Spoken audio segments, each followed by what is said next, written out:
दोस्तों नमस्कार। कर्मयोग क्लासेस में आप सबका स्वागत है।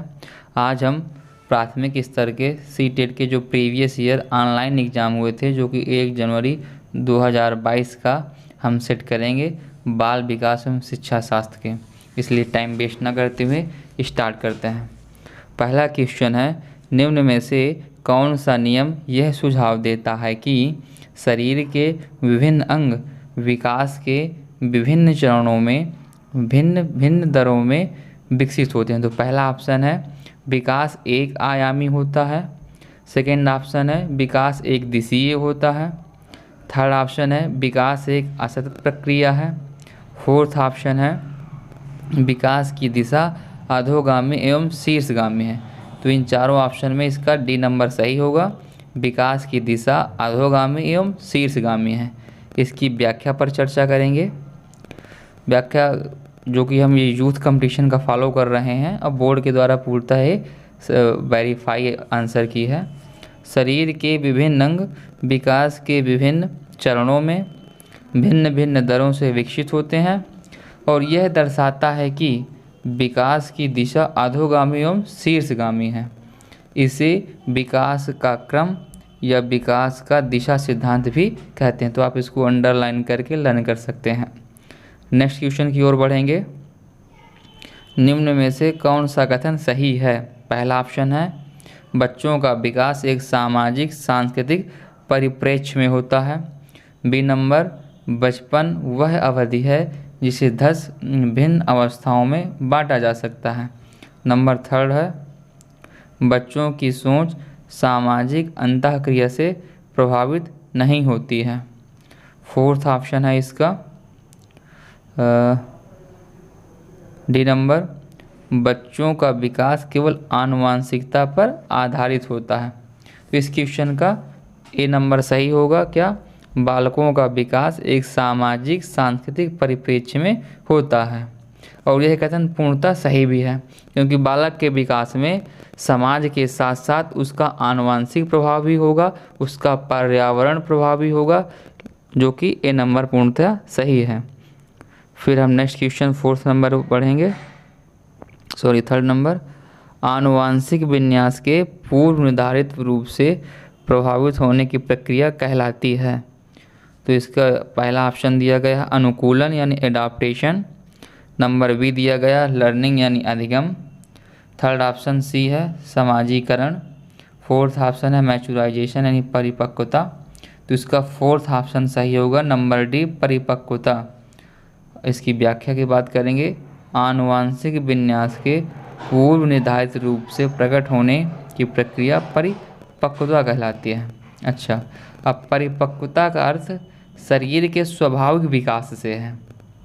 जैसे आयु और बुद्धि के साथ साथ बालक के अंग प्रत्यंग का विकास होता है, और केवल शारीरिक विकास ही नहीं होता बल्कि मानसिक विकास भी होता है। हम लोग कहते हैं कि अब बालक धीरे धीरे क्या होगा, परिपक्व होने लगा है। तो परिपक्वता से तात्पर्य क्या होगा, उसका मेंटल डेवलपमेंट होगा, उसकी सोचने के तरीके, उसके बोलचाल की भाषा शैली बदल जाएगी।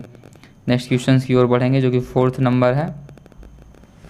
समाजीकरण का प्राथमिक और समाजीकरण का द्वितीयक कारक है, और यह क्वेश्चन बहुत बार पूछा गया है। तो इसका पहला ऑप्शन दिया गया है परिवार और विद्यालय। सेकेंड ऑप्शन दिया गया है आपको मीडिया और परिवार।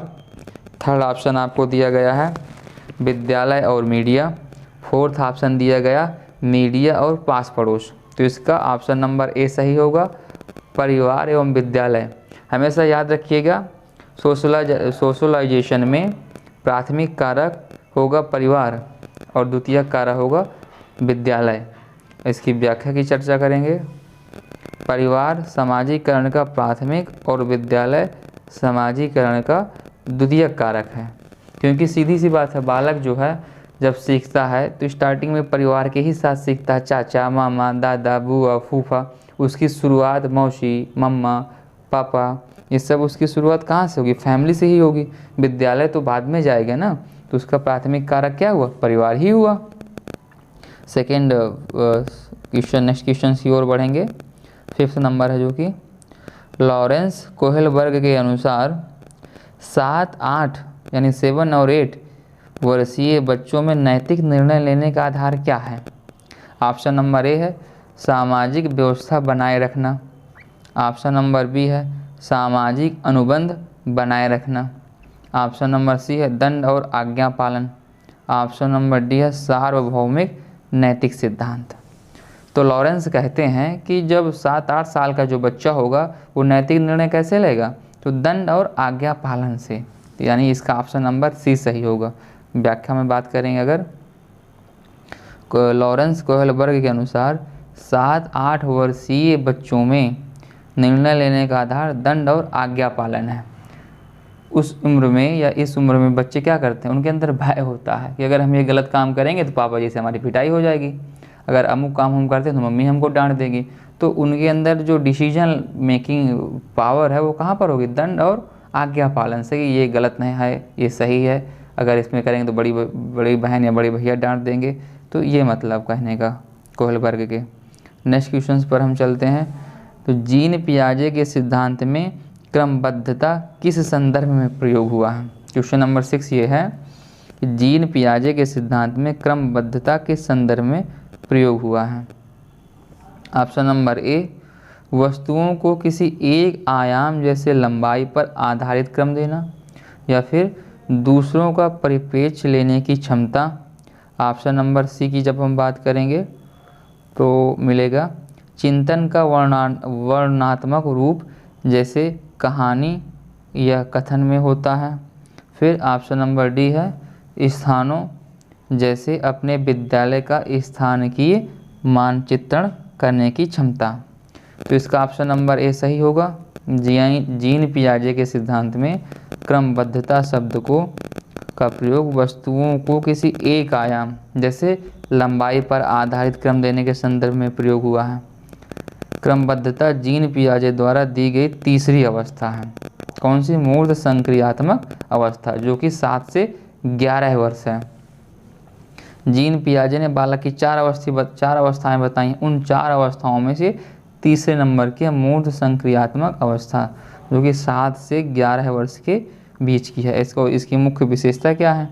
जिसके अंतर्गत बालक में वस्तुओं या चीज़ों को उनके परिमाण तथा मात्रा के आधार पर क्रम में रखने की योग्यता आ जाती है।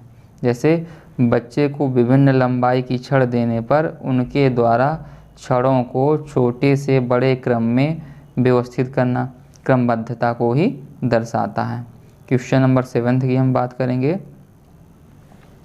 5 वर्षीय नसीमा को यह लगता है कि चिकनी मिट्टी के गोले को यदि दबाकर एक सांप के रूप में परिवर्तित करें तो चिकनी मिट्टी बढ़ जाती है। अच्छा, जीन पियाजे के अनुसार उसकी इस सोच के पीछे कौन सा तर्क है? जो कि चारों ऑप्शन दिए गए हैं। पहला क्या है? जीववाद। सेकंड ऑप्शन है केंद्रीयता। थर्ड ऑप्शन है परिकल्पित निगमनात्मकता। फोर्थ ऑप्शन है संक्रमण परिणाम निकलना। तो इसका ऑप्शन सही किया गया है बी नंबर, केंद्रीयता। अच्छा, व्याख्या की बात करेंगे। 5 वर्षीय नसीमा को यह लगता है कि चिकनी मिट्टी के गोले को दबाकर एक सांप के रूप में परिवर्तित करें तो चिकनी मिट्टी बढ़ जाती है। तो जीन पियाजे के अनुसार, ये जीन पियाजे कहते हैं, उसकी इस सोच के पीछे का कारण केंद्रीयता है, ओनली सेंट्रेशन है। केंद्रीयता पियाजे द्वारा दी गई पूर्व संक्रियात्मक अवस्था, जो कि 2 से 7 वर्ष की है।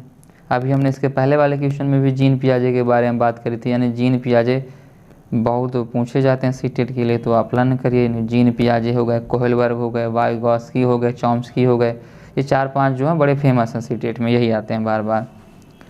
और जिसमें बालक क्या करता है, एक घटना को समझने के लिए किसी एक विशेषता या पक्ष पर ध्यान देते हैं। नेक्स्ट क्वेश्चन की ओर चलेंगे, जो कि हमारा 8 नंबर है। लेव वाइगोत्स्की के संज्ञानात्मक विकास का सिद्धांत आधारित है। हम इसी की चर्चा कर रहे थे, वाइगोत्स्की की। तो पहला ऑप्शन है सामाजिक संरचना, बी नंबर है व्यवहारवाद, थर्ड नंबर है मनोविश्लेषण, अच्छा फोर्थ नंबर है सार्वभौमिकता। तो इसका ऑप्शन कौन होगा? इसका ऑप्शन ए नंबर सही है, सामाजिक संरचना। अच्छा, इस क्वेश्चन की व्याख्या करेंगे। तो लेव वाइगोत्स्की के संज्ञानात्मक विकास का सिद्धांत सामाजिक संरचना पर आधारित है। जो लेव वाइगोत्स्की का जो संज्ञानात्मक विकास का सिद्धांत है वो किस पर आधारित है? तो सामाजिक संरचना पर आधारित है। इसमें अधिगमकर्ता अपने सामाजिक परिवेश एवं अन्वेषण से समझ को विकसित करता है। बच्चे का ध्यान, उसका अवबोध व स्मृति क्षमताएं, ज्ञान के विभिन्न उपकरण जैसे हो गई संस्कृति है, इतिहास है, सामाजिक परिवेश है, परंपराएं हैं, भाषा, धर्म आदि के अनुसार बदलती रहती हैं। अच्छा, इसमें बच्चा पहले स्वयं के स्तर पर सामाजिक वातावरण में तालमेल बैठाता है और फिर अपने अनुभवों को वैश्विक करता है। पहले वो स्वयं तालमेल बैठाएगा कि हाँ ठीक है, उसके अंदर जो थॉट्स हैं और जो सामाजिक तालमेल है उनमें पहले वो फिट होता है, फिर वो ग्लोबलाइजेशन की ओर सोचता है। वाइगोत्स्की के सिद्धांत को सामाजिक निर्मितवाद भी कहा जाता है। ये आप पॉइंट अंडरलाइन कर सकते हैं क्योंकि इसमें संस्कृति को एक सामाजिक परिवेश के लिए सार्थक बताया गया है। अच्छा, क्वेश्चन नंबर 9 की ओर हम पहुंच चुके हैं। इसमें क्या पूछा गया है? लेव वाइगोत्स्की ने बच्चे को स्वयं से संवाद करने की क्रिया के लिए किस शब्द का प्रयोग किया? फिर एक बार क्वेश्चन रिपीट करते हैं। लेव वाइगोत्स्की ने बच्चे के स्वयं से संवाद करने की क्रिया के लिए किस शब्द का प्रयोग किया है? ऑप्शन नंबर ए है निजी संवाद यानी प्राइवेट स्पीच।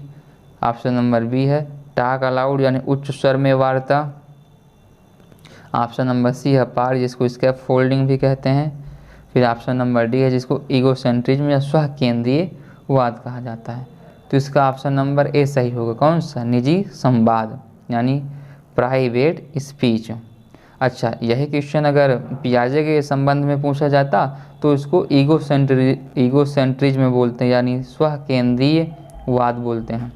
अच्छा, अगर व्याख्या करें, लेव वाइगोत्स्की ने बच्चे के स्वयं से संवाद करने की क्रिया के लिए निजी संवाद शब्द का प्रयोग किया यानी प्राइवेट स्पीच शब्द कहा है।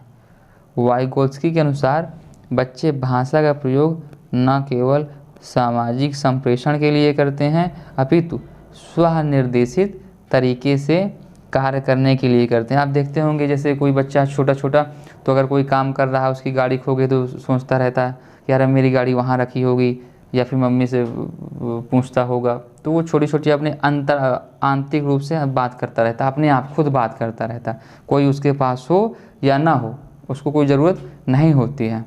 2-4 पेन लिए हैं तो अपने सोचने लगे इस कलर का पेन और होता तो मेरे पास और अच्छा हो जाता।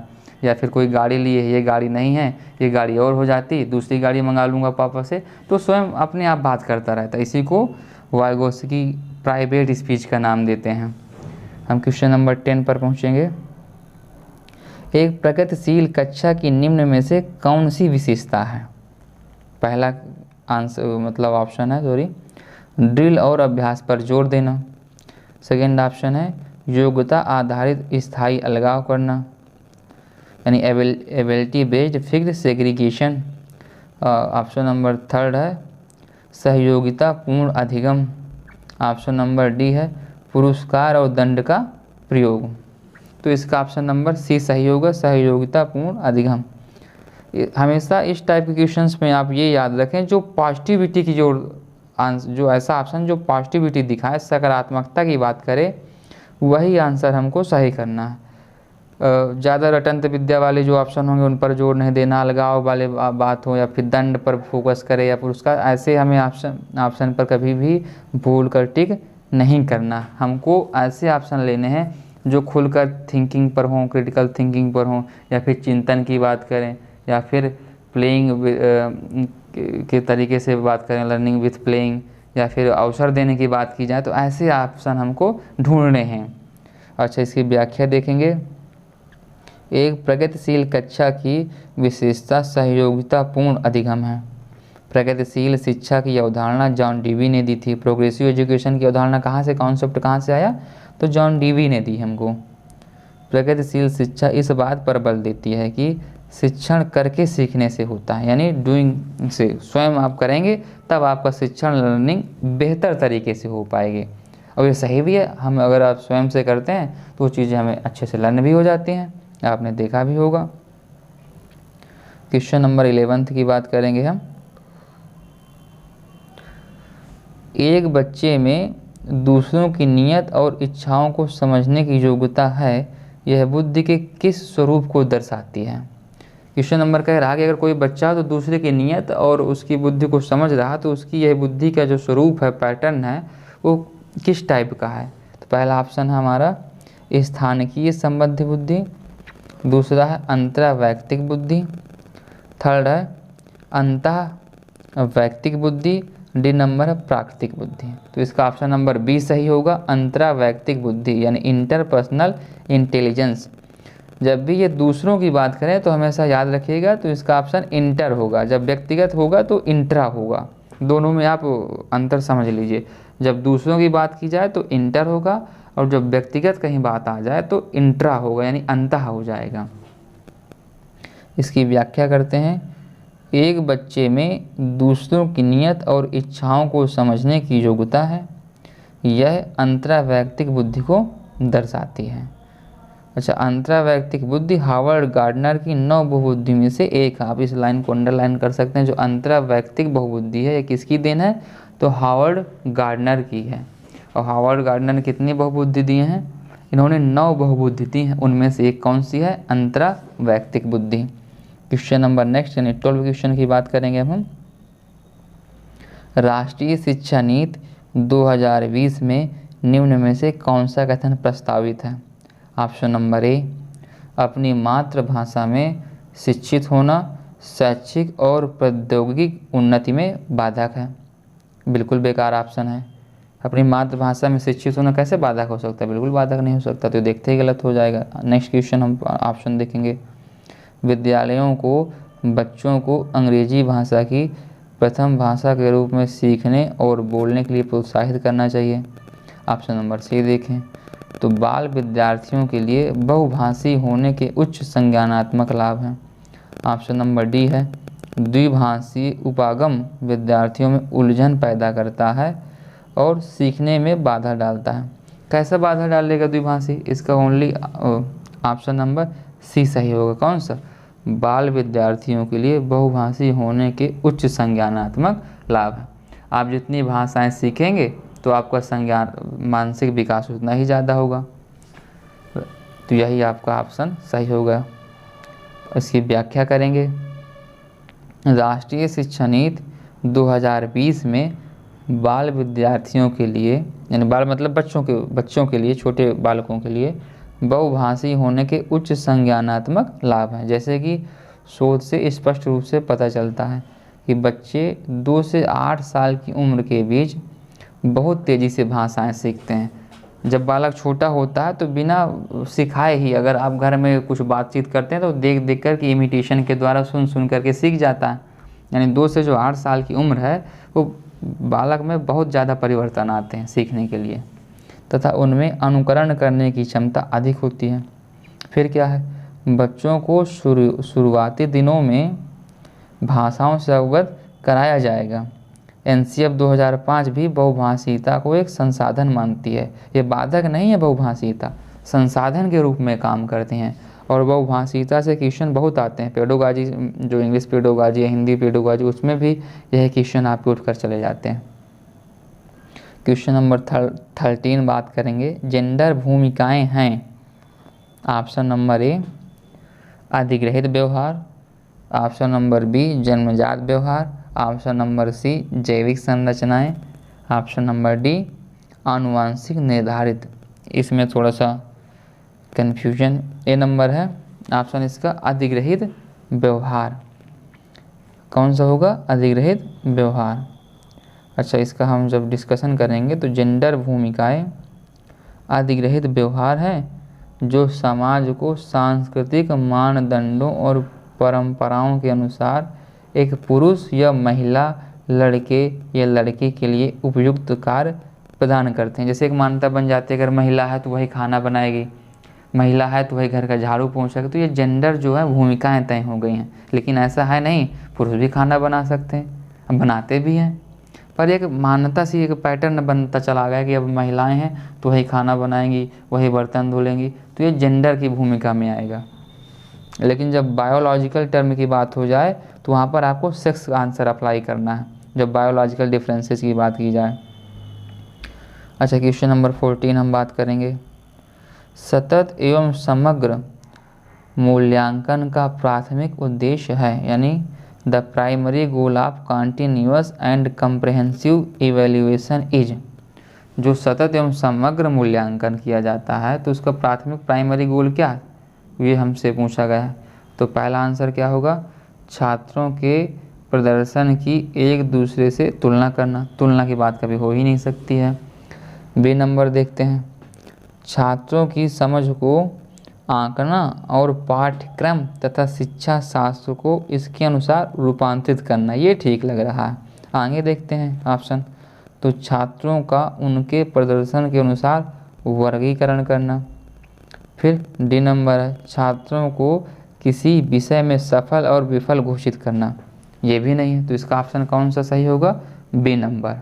क्या है, छात्रों की समझ को आंकना और पाठ्यक्रम तथा शिक्षा शास्त्र को इसके अनुसार रूपांतरित करना। ये इसका ऑप्शन आंसर सही हो जाएगा। अब हम चलते हैं क्वेश्चन नंबर 5 की ओर। 15th की ओर। 15th क्या कह रहा है, अपनी कक्षा के लिए मूल्यांकन पद्धति तय करने से पहले एक शिक्षक को किन बातों पर विचार करना चाहिए। पहला ऑप्शन हो जाएगा, मेरे अलावा इन परिणामों का उपयोग कौन करेगा। ऑप्शन नंबर 2 है, विशिष्ट छात्रों के अधिगम वक्र का पता लगाने का सर्वोत्तम तरीका क्या है। ऑप्शन नंबर 3 है, कौन सा तरीका अध्यापिका को स्वयं के शिक्षा शास्त्र पर चिंतन में मदद करेगा। ऑप्शन नंबर 4 है, कौन सी विधि छात्रों को उच्चतम अंक पाने में मदद करेगी। तो अब इसकी बात करेंगे जब व्याख्या की ओर चलते हैं।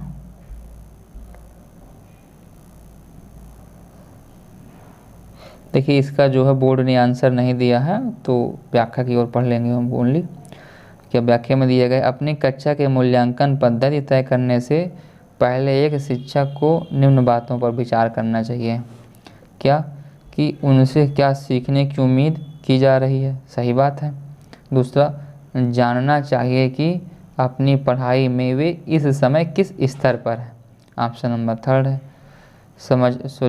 पॉइंट नंबर 3 है, समझना चाहिए कि वे किस प्रकार प्रगति कर सकते हैं, अर्थात क्या पढ़ना चाहिए और कैसे पढ़ना चाहिए। पॉइंट नंबर 4 है, जानना चाहिए कि कब उन्होंने लक्ष्य और अपेक्षित परिणाम हासिल कर लिए हैं। अच्छा, इसका आंसर क्यों, इस प्रश्न के लिए समान अंक दिए गए हैं। ये थोड़ा सा विवादित क्वेश्चन रहा है, तो इसको सभी को समान अंक दिए गए थे। क्वेश्चन नंबर 16 की हम बात करेंगे। इंक्लूसिव एजुकेशन इम्प्लाइज दैट, समावेशी शिक्षा से अभिप्राय है। तो ऑप्शन नंबर ए, आर्थिक रूप से कमज़ोर वर्ग यानी EWS का आरक्षण केवल सरकारी विद्यालय में ही उपलब्ध करवाया जाए। ऐसा तो हो ही नहीं सकता। ऑप्शन नंबर बी, दिव्यांग छात्रों को सिर्फ विशेष विद्यालय में ही शिक्षा दी जाए। ये भी ठीक नहीं लग रहा। ऑप्शन नंबर सी की बात करते हैं, तो सरकारी विद्यालयों में केवल अंग्रेजी भाषा पढ़ाई जाए। ऑप्शन नंबर डी पर चलते हैं, योग्यताओं से परे होकर सभी बच्चों को गुणवत्तीय शिक्षा उपलब्ध करवाई जाए। देखिए, सभी ऑप्शनों में यही ठीक रहा कि हमें योग्यताओं पर ध्यान नहीं देना है कि कौन कमज़ोर है, कौन ज़्यादा है, तो उसका डिस्ट्रीब्यूशन करके या क्लासिफिकेशन कर दिया जाए अलग अलग, ऐसा नहीं। सभी को गुणवत्तीय शिक्षा देनी चाहिए। तो ऑप्शन नंबर डी सही होगा। क्या, योग्यताओं से परे होकर सभी बच्चों को गुणवत्तीय शिक्षा उपलब्ध करवाई जाए। इसकी व्याख्या पढ़ लेते हैं थोड़ा सा।